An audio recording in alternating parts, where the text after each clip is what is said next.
Rebonjour, enfin rebonjour, c'était il y a une semaine. C'était il y a une semaine. Bon voilà, donc une semaine après les mêmes, Solène et Laurent, donc on continue notre série des pas de base et la musicalité, les briques et la musicalité.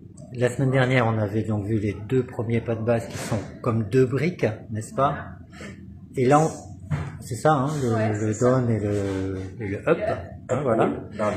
Et là, on va voir lequel? Le throat, d'accord. Alors, je voudrais quand même revenir sur deux, trois petits détails de la semaine dernière. La première chose, Laurent, j'ai remarqué que tu avais un petit style peut-être un peu à la Mickey, en effet, que tu avais cité, mais je ne sais pas. J'ai appris beaucoup, donc j'ai piqué un peu à tout le monde, peut-être le Mickey, ouais.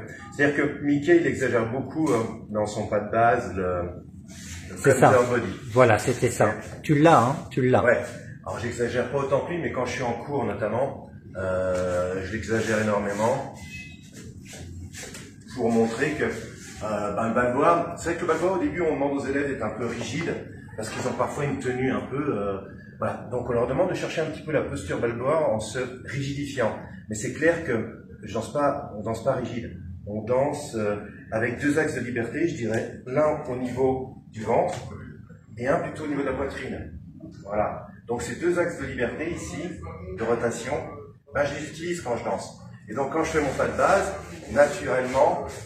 Ça reprend en fait les mouvements naturels de la marche. En fait, le balboa, on est vraiment sur une posture très naturelle. C'est pour ça qu'elle est bien aussi pour le corps, parce qu'on est bien droit, mais on reprend aussi le contre-corps naturel quand on marche dans la vraie vie, dans la rue. On doit avoir en principe ce mouvement-là naturel. Donc, qu'on fasse un up hold, 1, 2, 3, 4, si je te l'exagère, tu vois, 1, 2, 3, 4, 5, 6, 7, si je fais un down, tchac, tic, boum, tchac, tic, boum, je peux énormément exagérer mon contre-corps, mon counter-body. Voilà. Et deuxième chose, au niveau des pieds, vous, les bons danseurs bien avancés, expérimentés, vous enquiquinez plus à faire le touch d'un pied sur la cheville. Ça y va. J'ai l'impression, pardon, hein, mais j'ai l'impression que la danse balboa, au départ, on pourrait croire que c'est un peu guindé, un peu coincé, un peu rigide. Et puis au final, j'ai l'impression que vous êtes quand même des indépendants. Vous faites à votre sauce. Chacun fait ce qu'il veut, quoi.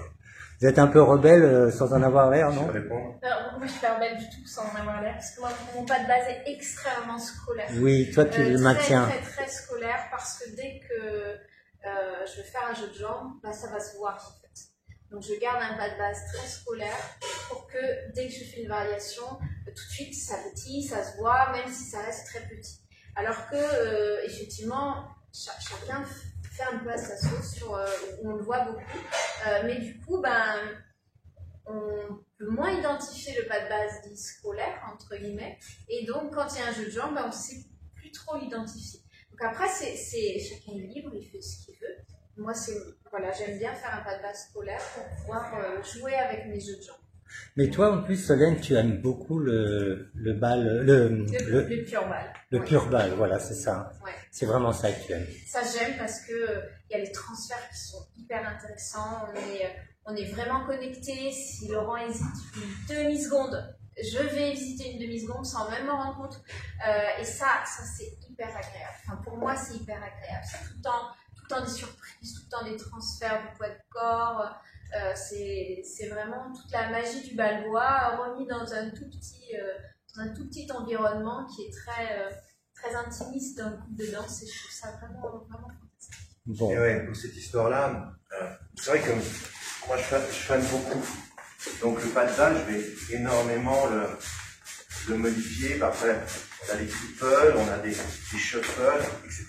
Plein de variations. Mais ce qui, même par rapport à un débutant, c'était plus avancé, ce qui est super important, c'est l'axe. Là, j'ai mon poids sur l'axe droit. Là, je vais avoir mon poids sur l'axe gauche. Et quand elle parlait d'hésitation, Solène, c'est ça. C'est où est-ce qu'est mon poids? Est-ce qu'il est vraiment marqué sur l'axe gauche ou l'axe droit? Et si je suis un peu hésitant, c'est que je suis entre les deux. C'est ça qui perturbe ma follow. Mais moi, peu importe ce que je fais, mais tu vois, il faut toujours que j'ai mon transfert de poids entre l'axe gauche et l'axe droit. Donc, peu importe ce que je fais avec mes pieds, tu vois, là on le sent là, tu vois, dans mes fans, on sent vraiment cet axe qui vient et qui change. Donc, c'est ça l'important.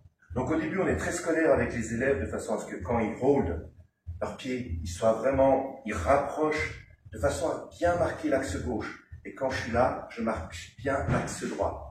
Mais après, quand j'ai pris l'habitude de marquer mon axe et de positionner mon poids par rapport aux différents axes, si tu veux, voilà, peu importe, du moment que je suis droit et que j'ai bien mis mon poids sur l'axe droit, quoi que je fasse avec ma jambe gauche, ça a l'importance parce que mon poids, il donne clairement l'indication d'où je suis, où je suis. Et par rapport à notre sujet qui concerne la musicalité, ce passage d'un poids à l'autre peut être aussi balancé d'une manière différente selon la musicalité qu'on veut donner. Ça peut être par exemple, la musique elle fait tic tic tic tic, au lieu de faire un pas de base, on va faire ce que j'appelle des petits ponts, des tic tic tic tic, mais qui va me guider, du coup qui sera dans la musique en fait. Et on aura déstructuré le pas de base pour pouvoir faire cette petite variation et être en même temps avec la musique. Bon, on pourrait en parler pendant 2 heures, on va avancer.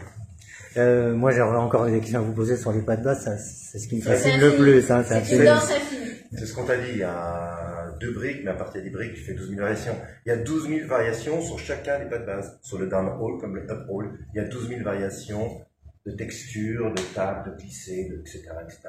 C'est sans fin qu'on crée tous les jours. Donc aujourd'hui, 3e brique, le throat. Alors, je vous laisse présenter la chose. Cette brique est intéressante et c'est bien qu'on la présente, nous c'est celle qu'on apprend en premier.